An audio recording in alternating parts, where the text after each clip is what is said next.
सती अनुसुईया आश्रम चित्रकूट की पौराणिक कथा जाने आज आप इस वीडियो में। सती अनुसुईया चित्रकूट के मुख्य केंद्र रामघाट से लगभग 15 से 18 किलोमीटर की दूरी पर स्थित है। यह स्थान मंदाकिनी नदी के उद्गम स्थल और घने जंगलों के बीच में अपनी प्राकृतिक सुंदरता और शांति के लिए प्रसिद्ध है। यह वही स्थान है जहां महर्षि अत्रि, माता अनुसुईया और ब्रह्मा विष्णु महेश बाल रूप में विद्यमान हैं और इनकी इसी आश्रम से पौराणिक कथाएं जुड़ी हुई हैं। सती अनुसुईया आश्रम चित्रकूट से जुड़ी हुई पौराणिक कथा माता अनुसुईया और महर्षि अत्रि की पवित्रता और उनकी तपोबल को दर्शाती है। अपने पति भक्ति के प्रभाव से उन्होंने त्रिदेव ब्रह्मा विष्णु और महेश को शिशु के रूप में परिवर्तित कर दिया था, उनको शिशु बना दिया था, उनको बच्चा बना दिया था और माता के रूप में उन्हें अपना दूध पिलाया था। एक बार ऐसा समय था जब माता अनुसुईया के पवित्र धर्म की चर्चा और उनके सतीत्व की ख्याति तीनों लोक में फैली हुई थी, तीनों लोक में उनकी ख्याति थी। नारद मुनि ने माता पार्वती, माता लक्ष्मी और माता सरस्वती को अनुसुईया की महानता के बारे में बताया। यह सुनकर तीनों देवियां के मन में संशय उत्पन्न हुआ, वो स्तब्ध रह गईं और उन्होंने अपने पतियों को ब्रह्मा विष्णु महेश से अनुसुईया के सतीत्व की परीक्षा लेने का आग्रह किया, निवेदन किया। ब्राह्मण का भेष और सत्रदेव संतों का भेष धारण करके अनुसुईया के आश्रम तीनों देव पहुंचे और उस समय महर्षि अत्रि आश्रम में उपस्थित नहीं थे।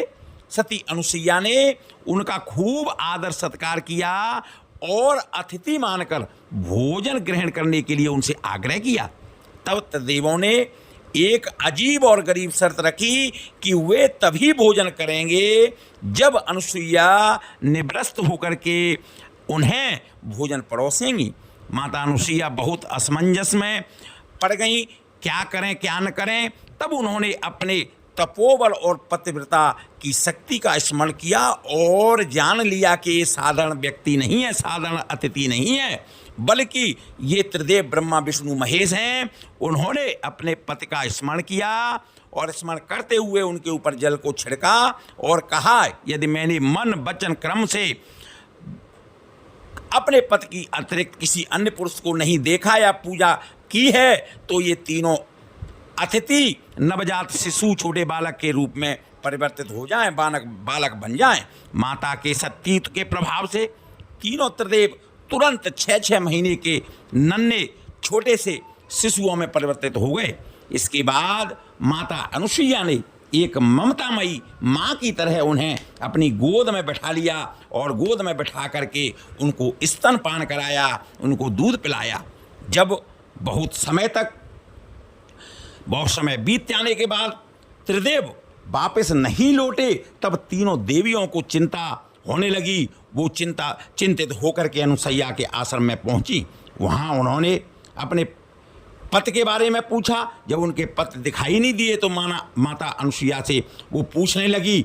तो माता अनुसुईया ने उनको उनके पति जो नन्हे शिशु के रूप में पालने में सोत रहे थे उनको दिखाया। तब उन्होंने देखकर अपनी भूल का एहसास किया और एहसास होने पर तीनों देवियों ने माता अनुसुईया से क्षमा याचना की, क्षमा मांगी और अपने पतियों को वापस उनके असली रूप में लाने की प्रार्थना की। भगवान दत्तात्रेय का जन्म माता अनुसुईया ने त्रिदेवों को उनके वास्तविक रूप में लौटा दिया और त्रिदेव उनकी परीक्षा से अत्यंत प्रसन्न हुए और अनुसुईया से वरदान मांगने को कहने लगे। तब माता अनुसुईया ने कहा कि चूंकि मैंने आपको अपने पुत्र के रूप में स्तनपान कराया है, इसलिए आप तीनों मेरी कोख से पुत्र बन करके जन्म लें। और इस वरदान के फलस्वरूप त्रिदेवों के अंश से तीनों पुत्रों का जन्म हुआ। चंद्रमा ब्रह्मा के अंश से, दत्तात्रेय विष्णु के अंश से और दुर्वासा शिव के अंश से।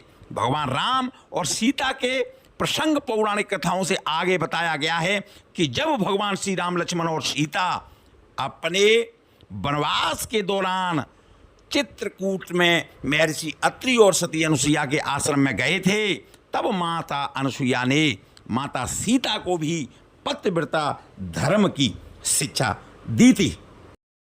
यह आश्रम बहुत ही पवित्र और पावन आश्रम है, जहाँ पर लाखों की संख्या में चित्रकूट जाने वाले सभी यात्री एक बार इस आश्रम में जरूर जाते हैं, जो कि एक सुनसान जंगल में मंगल की तरह आज बहुत ही सुंदर आश्रम बना हुआ है, जहाँ पर जाकर के लोग अपने आप मंदिर के दर्शन करके अपने आप को कृतार्थ करते हैं। इस पवित्र स्थान का विकास और जीर्णोद्धार संत श्री परमहंस महाराज आश्रम के शिष्यों द्वारा, उनके द्वारा स्थापित श्री परमहंस आश्रम प्रबंधन द्वारा इसका जीर्णोद्धार करा करके इस आश्रम को बहुत ही सुंदर और आकर्षक बना दिया है। यह स्थान चारों ओर से हरी भरी पहाड़ियों और जंगलों से घिरा हुआ है और यहाँ पर दर्शन करके लोग पूजा अर्चना करके अपने आप को बहुत भाग्यशाली और कृतार्थ महसूस करते हैं। यह स्थान सामने ही मंदिर के एक सुंदर और साफ नदी बहती है, इसमें लोग स्नान करके और मंदिर की पूजा करते हैं। यहाँ मुख्य मंदिर के अलावा महर्षि अत्रि, माता सती अनुसुईया, भगवान दत्तात्रेय और दुर्वासा मुनि की प्रतिमाएं इस मंदिर में स्थापित हैं, जिसकी लोग पूजा अर्चना करते हैं और दर्शन करते हैं। यहाँ पर अन्य सभी प्रकार की सुविधा भी उपलब्ध है तथा एक मार्केट भी यहाँ पर लगता है, जहाँ पर लोग कुछ अपने चीज़ें खरीद करके और अपने साथ लोग ले जाते हैं। बोलो माता अनुसुईया की जय, अत्रि मुनि की जय, भगवान दत्तात्रेय की जय। नमो राघवाय। इस प्रकार की कथाओं के लिए, धार्मिक स्थल तथा त्योहारों की जानकारी के लिए, रामायण भागवत गीता की कथाओं के लिए देखते रहिए प्रभु दर्शन चैनल। यदि आप पहली बार देख रहे हैं तो आपसे अनुरोध है, चैनल को लाइक करें, सब्सक्राइब करें, खुद समझ करें, लोगों को भेजें और सनातन धर्म के प्रचार प्रसार में मेरा सहयोग करें। नमो राघवाय।